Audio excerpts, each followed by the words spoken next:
In 1985, Maltese pediatrician Anton Mifsud got a frantic call from his contractor. He was clearing a piece of land for a new medical clinic. Dr. Mifsud was hoping they didn't need more equipment. They were isolated on Gozo, one of the islands of Malta. The nearest mainland was the Italian coast, 60 miles away by boat. But Mifsud quickly realized this wasn't about equipment. The contractor sounded worried, afraid even. Mifsud wondered if someone had been hurt. He got the contractor to calm down and tell him what had happened. While digging, workers found human bones. The doctor said they should just call the police. But the contractor said there was more to it. The skeleton they found was 10 feet long. Dr. Mifsud said that was impossible. No human ever lived that was that enormous. Then he remembered the legend.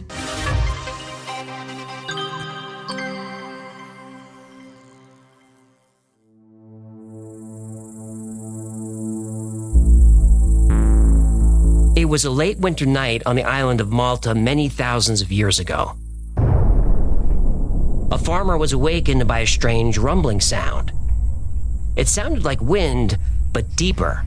His family was still asleep, no need to wake them until he figured out what this was. The farmer stepped through the low entrance of his hut and stood at the edge of his wheat field. It was just a day or two after the new moon. It should have been pitch black, but an eerie orange light washed over the field, and it was getting brighter, and the sound was getting louder. It wasn't wind.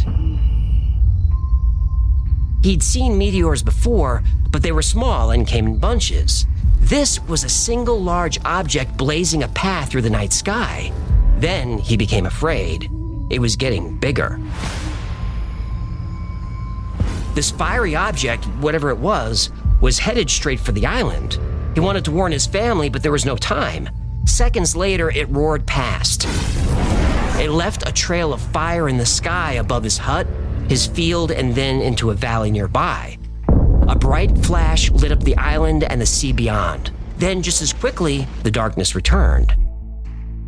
The farmer's wife stepped out of the hut, afraid. He turned to comfort her. Whatever it was, it crashed. The danger was over. But she wasn't looking at him. She was staring at something behind him in the direction of the crash. The farmer turned around and saw a huge figure emerge from the woods, a dark silhouette that stood higher than the trees. The giant called Sansuna had arrived.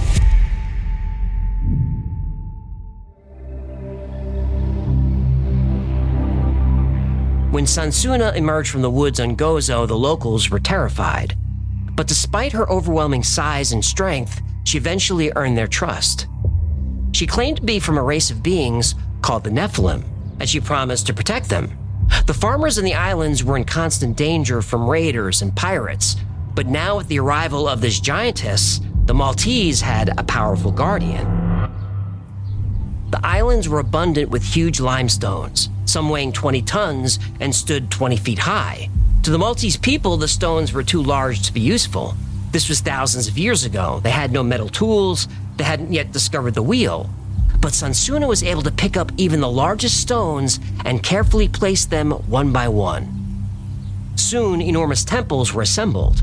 Some had walls 3 stories high. She built 30 different megalithic temples across the islands. The most impressive temple is on the island of Gozo. The farmers named it Gigantia, the Maltese word for giant. Gigantia is made of 2 separate buildings built using enormous limestone blocks, and it still stands to this day. But as the centuries passed, Sansuna became nothing more than a local legend, a myth. No one believed these enormous stone blocks were carried by a giant. No one believed in giants, until they found the bones.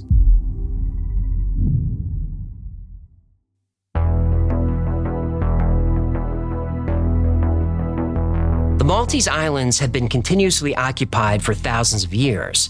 They're strategically important. They're 60 miles from Italy and 180 miles from North Africa, right in the middle of the Mediterranean Sea. The Phoenicians were the first empire to claim Malta. Then came the Romans, then the Byzantines, the Arabs, and the Christians. In 1530, Malta was governed by a nobleman named John Abela. He was the first person in a long time to take interest in the temples on the islands. He collected artifacts and documented ancient buildings, Most were buried in debris from centuries of neglect, but a little digging revealed the structures were enormous.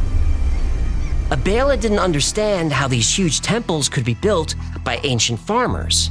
One day, a worker found something wedged in a rock fissure. When Abela saw it, the answer to who built the huge structures was clear. They were built by a giant. The worker handed Abela a femur, the largest bone in the human leg. Except this femur was twice as large as a normal human's.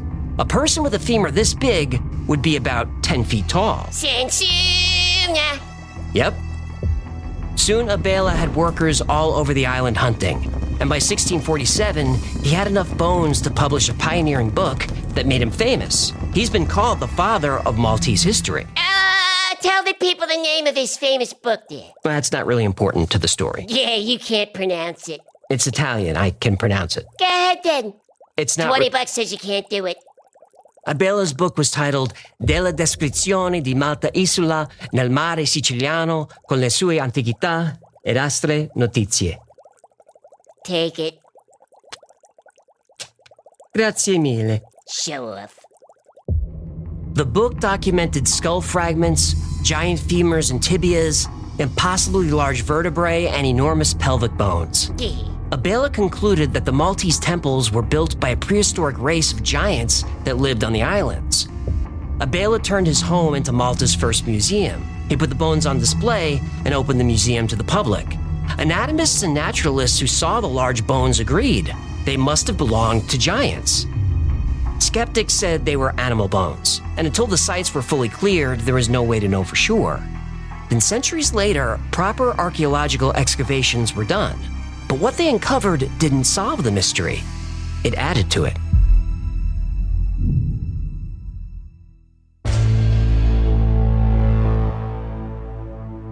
In 1915, a Maltese farmer kept hitting large stone blocks while plowing his field, so he contacted the Malta Museum director, Sir Temi Zamet. Expecting more temple remains, Zamet instead found something quite different, a massive statue. The top had been destroyed, but the bottom remained, 2 giant legs and feet. The statue was over 10 feet tall. Sansuna. Workers kept digging, and what was a buried statue turned out to be much more. The statue was in the middle of a complex group of megalithic temples. Zamet uncovered one of the most significant and impressive archaeological sites in Malta. They're known as the Tarsian temples. 4 structures in all, arranged in a cloverleaf pattern only visible from above. The temples were made from limestone blocks. Some are 20 feet tall and weigh over 50 tons. Walls, doorways, even floors, made of enormous stones that fit together perfectly. He kept digging. Zamet oversaw the excavation of nearly 30 different sites, all megalithic, all made with enormous limestone, stacked in close-fitting slabs. The obvious question plaguing Zamet was, how could Stone Age farmers on a remote island build these things? The temple excavated at Amnidra is even more mysterious. It might be the world's oldest calendar. On the equinoxes, the sun hits the main axis of the temple. On the solstices, the sun hits the opposite axis. The alignment is perfect. Almost. Now, it might seem odd that a culture that could build a site with such precision would be off by a few degrees. So what went wrong? Well, nothing. As you know, the Earth slowly wobbles on its axis, and the position of the stars changes over time. This is called precession. There was a time when the Temple of Amnidra was in perfect alignment with these celestial events.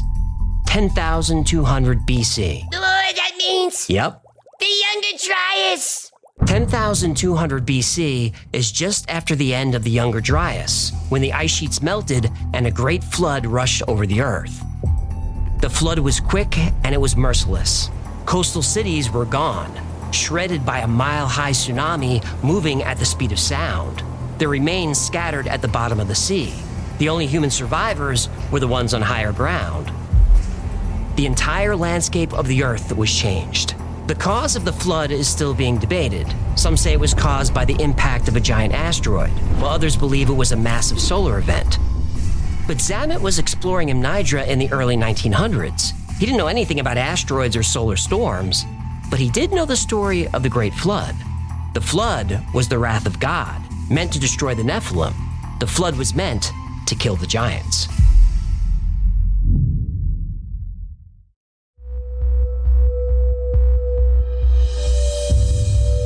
The Nephilim are mentioned in the book of Genesis. They're described as warriors who are large and strong. The Bible doesn't go into much more detail than that. But if we look to holy texts outside the Bible, we get the full story. The book of Enoch is not included in the canonical Bible for most Jews and Christians, but it's an important work, especially within the Ethiopian Orthodox Church and among scholars of early Judaism and Christianity. Book of Enoch, link below. The book tells a story about the origins of evil. It starts with a group of angels called the Watchers. God entrusted them with the task of overseeing mankind, and they provided order and guidance. Eventually, the angels rebelled. They took human wives, which was forbidden. The Watchers were cast out from heaven and forced to live in the underworld. But their evil remained on earth. The Watchers and their human wives had offspring. These hybrid beings were mighty giants called the Nephilim. According to the book of Enoch, these giants wreaked havoc on earth and are the reason God created the flood. He meant to destroy the children of the Watchers from amongst men. Of course, if the Nephilim were destroyed in the flood, they'd be long gone before the early Maltese farmers settled on the island. But in the book of Numbers, there's more to the story. Moses sends spies to explore the land of Canaan. They report that some giants may have survived the flood.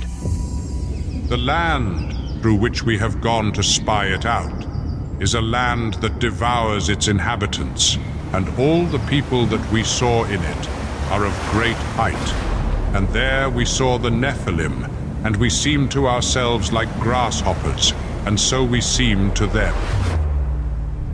The Maltese legend of Sansuna goes back thousands of years before the Bible was written, yet that legend aligns perfectly with what's told in the book of Enoch.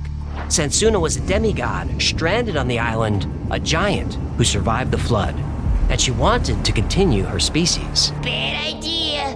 But there were no other giants on the island. Okay. Whew. But she might have taken a human male as a mate. That would explain the skulls. Wait. Skulls? What skulls? What? Skull? No. Don't show the logo. Don't show the logo. Crap.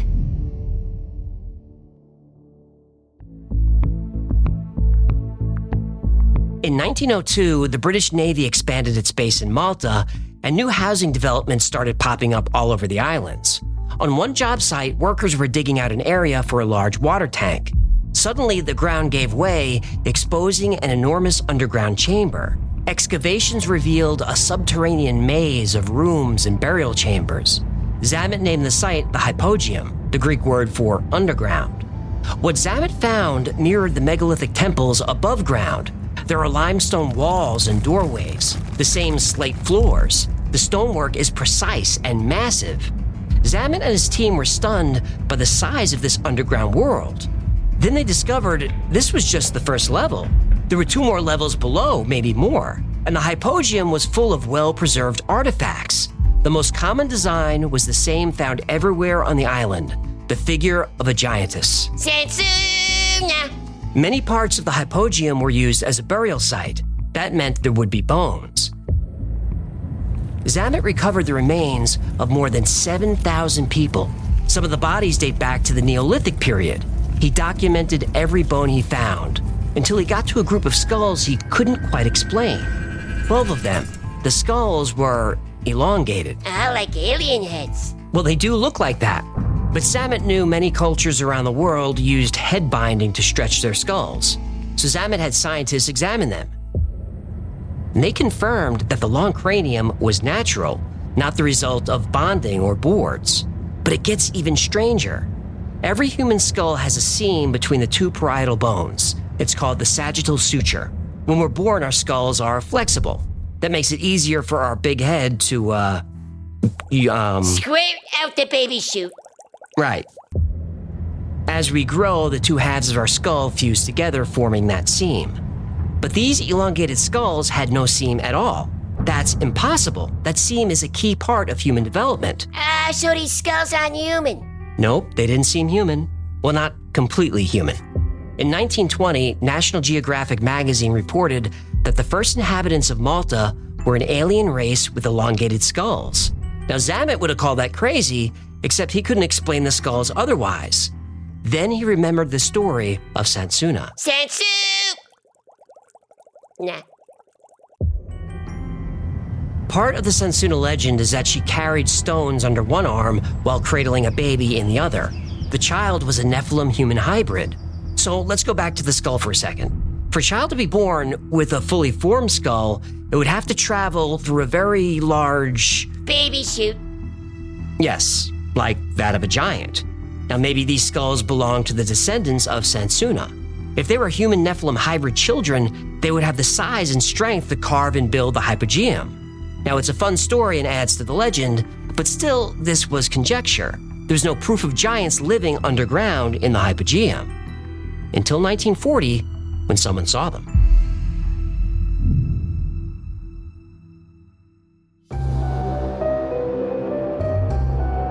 In August 1940, National Geographic magazine printed an interesting and disturbing story about Malta and the Hypogeum.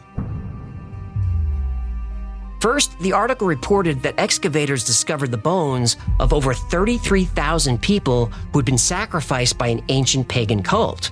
Then there was the story of the children who went to the Hypogeum on a school trip. A school field trip to an underground cave where thousands of people were sacrificed in a cult?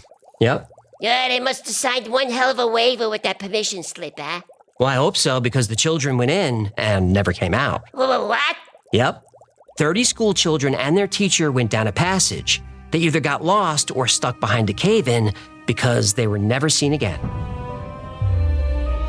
For weeks, mothers declared that they had heard wailing and screaming from underground, but numerous excavations and searching parties brought no trace of the lost souls.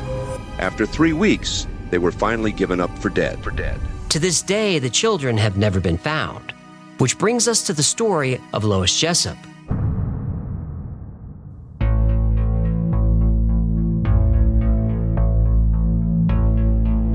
She was in Malta with a few friends touring the various historical sites. It was a hot summer afternoon, so a local suggested they go see the Hypogeum.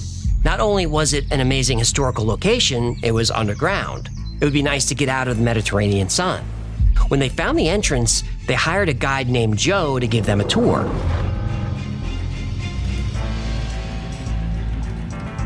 They weaved through various passageways and found the entrance to a mysterious-looking cave. On the walls were ancient carvings and designs painted with red ochre. The entrance smelled damp and moldy, but once they entered, the air felt clean and dry. Their guide, Joe, told them there were 3 floors of underground rooms. Joe gave Lois and each of her friends a single lighted candle. One by one, Lois and her friends entered the cave. The passage was narrow, so they had to crouch and walk single file. They emerged into a large room with smooth limestone walls. The women laughed and talked, and they noticed their voices were echoing and creating a strange humming sound. Joe said the room was built thousands of years ago for a powerful oracle. The oracle would perform miracles using certain sounds. Joe said the room would still work today if anyone knew the correct sound to use.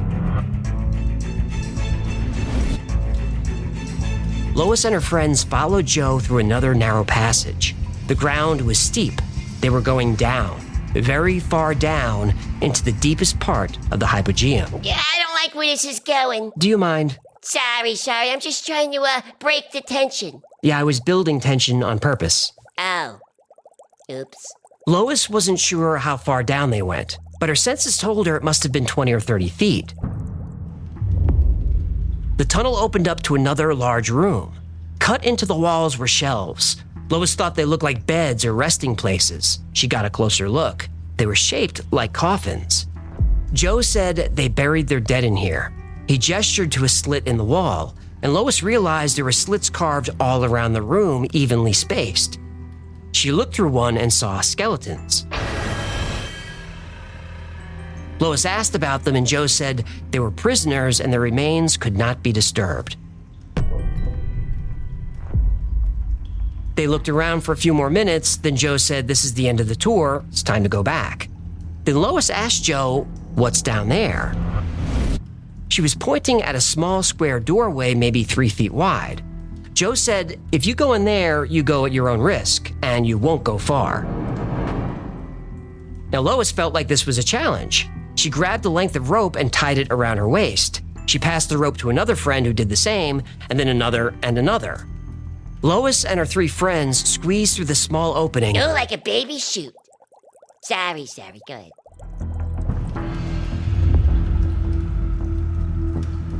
The 4 women disappeared down the dark chamber. The other 2 stayed behind and waited with Joe.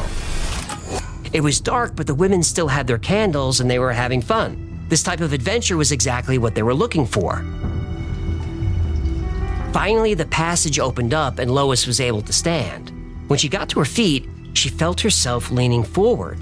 She was starting to fall. A rush of cold air hit her in the face and she was yanked back. Now, it's a good thing they used the rope. Lois was on a ledge no more than 2 feet wide, then it was a sheer drop 50 feet down. And from behind, Lois heard a friend tell her to keep going. They were getting claustrophobic in the tunnel, but Lois was frozen. Here's what she saw in her own words. There, across the cave, from an opening deep below me, emerged 20 persons of giant stature. In single file, they walked along a narrow ledge. Their height I judged to be about 25 feet, since their heads came about halfway up the opposite wall. They walked very slowly, taking long strides. Then they all stopped, turned and raised their heads in my direction. All simultaneously raised their arms and with their hands beckoned me. Terror rooted me to the spot.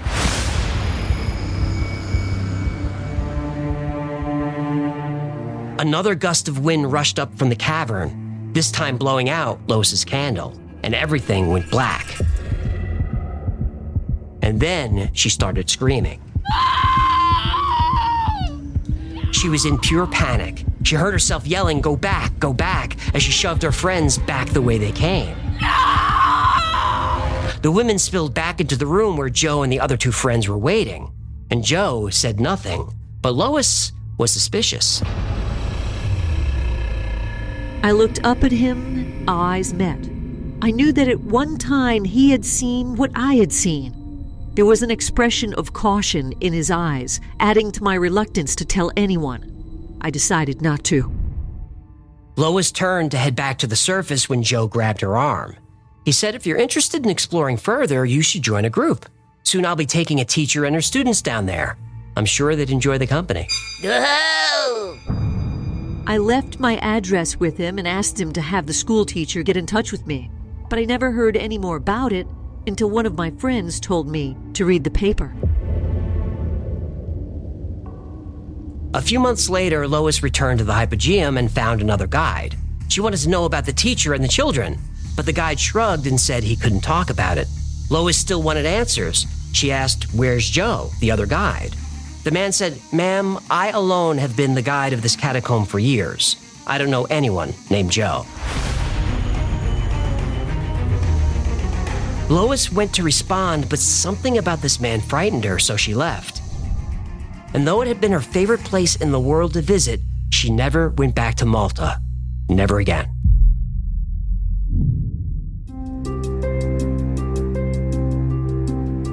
The islands of Malta are steeped in legends. Giants riding comets and building huge temples. Underground cities where the descendants of the Nephilim hide, capturing any human who wanders a bit too far. Elongated skulls that appear more alien than human.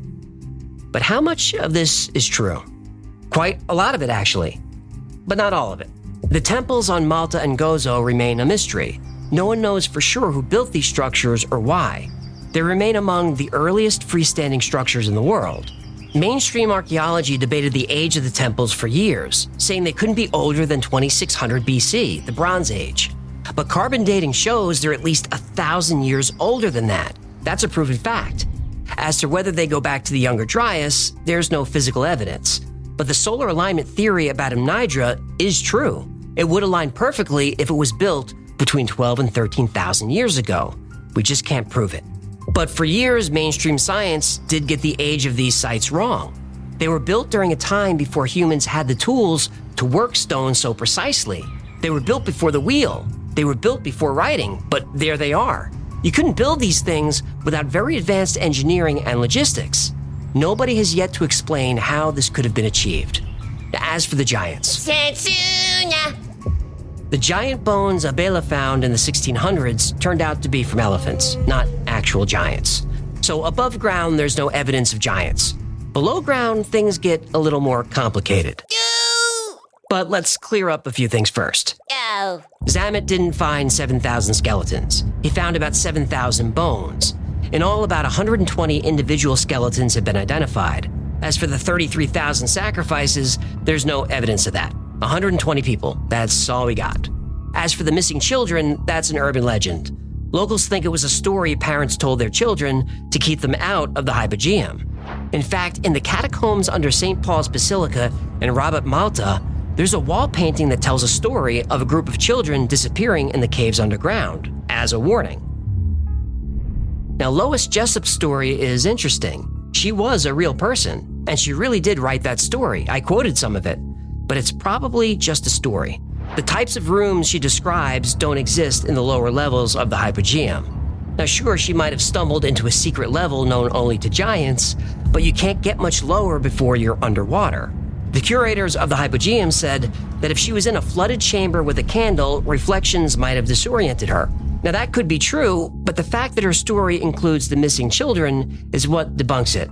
If a whole group of children went missing in the 20th century, there'd be reports of it, and there aren't. Now, in 1940, National Geographic magazine wasn't as mainstream as it is today. It often included stories of the fantastic and the bizarre. I wish they'd go back to that. Me too. Now, the elongated skulls are a bit of a conundrum. Aha! Sir Temi Zamet was actually trained as a doctor, so he knew a lot about anatomy, physiology, and craniology. He documented the skulls as being of the long-headed type, and that's about all he said. The skulls were hidden from the public for years, which only fueled speculation. But they were finally put on display just a couple of years ago. They are long-headed, but at least one of them appears to have been artificially lengthened by binding, like many cultures do. But not all the skulls.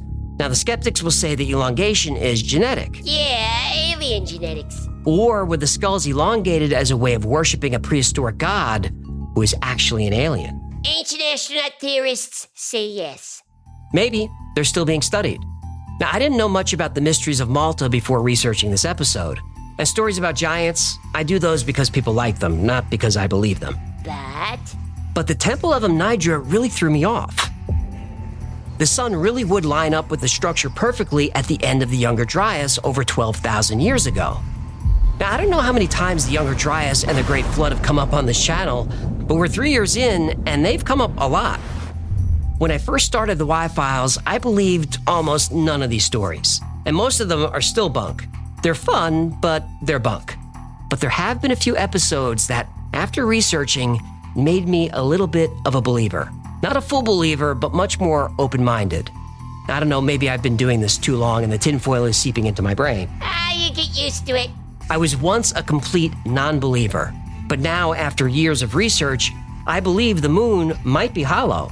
Crop circles are real, and I'm starting to believe that maybe, at one point very long ago, great megalithic structures were built by a race of giants. But if that's true, where's the evidence? Well, there wouldn't be any. Because when the Great Flood came, the giants boarded their chariots, took to the sky, and went back home.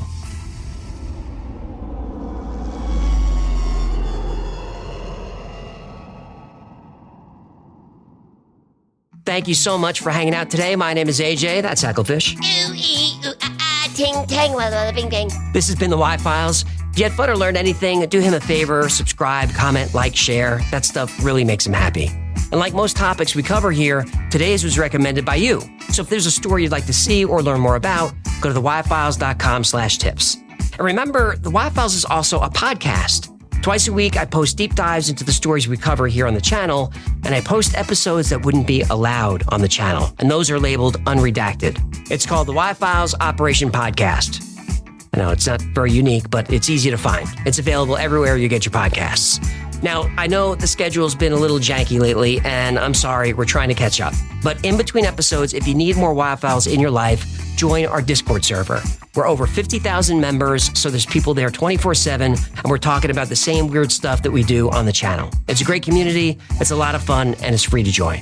Now, if you want to keep up with what's going on with the channel, which is always changing, check out our production calendar. It's at thewildfiles.com/cal. We post our episode schedule, podcasts, live streams, all that stuff. And special thanks to our patrons who make the channel happen. Without you, there'd be no Wildfowls. Every episode is dedicated to you. Thank you for your support.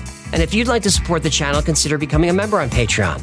It's only $3 a month, and you get access to perks like the videos early with no commercials, merch only available to members, and 2 private live streams every week just for members. The whole Wildfowls team is on the stream. All our cameras are on. Your camera is on. You get to ask questions. It's not too crowded. It's intimate. Did that sound creepy? It's not creepy. It's fun. Sometimes it gets a little creepy. But it's always fun. I think it's a great perk. Another great way to support the channel is grab something from the Wildfowls store. Grab a heck of a t-shirt, or a festival coffee mug with a face on it, or a hoodie, or one of these squeezy target animal heck of a target toy doll toys.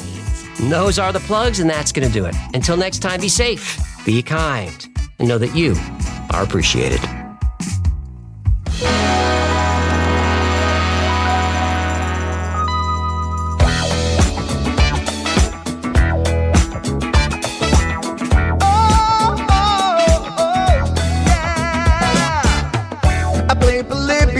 In Area 51, a secret code inside the Bible said I would. I love my UFOs and paranormal fun, as well as music, so I'm singing it like I should. But then another conspiracy theory becomes the truth, my friends, and it never ends. No, it never ends.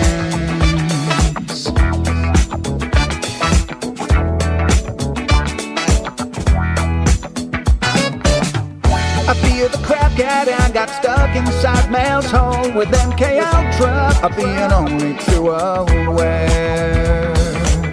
Did Stanley Kubrick fake the moon landing alone on a film set, or were the shadow people there?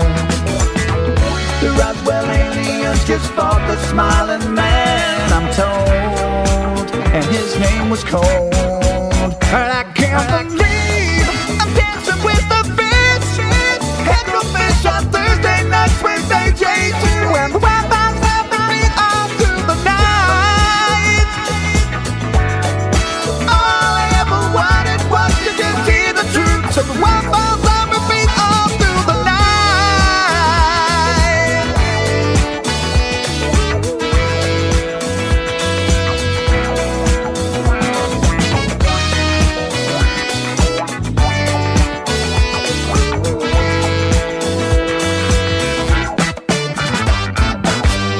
The Mothman sightings and the solar storm still come to Agatha, the secret city underground.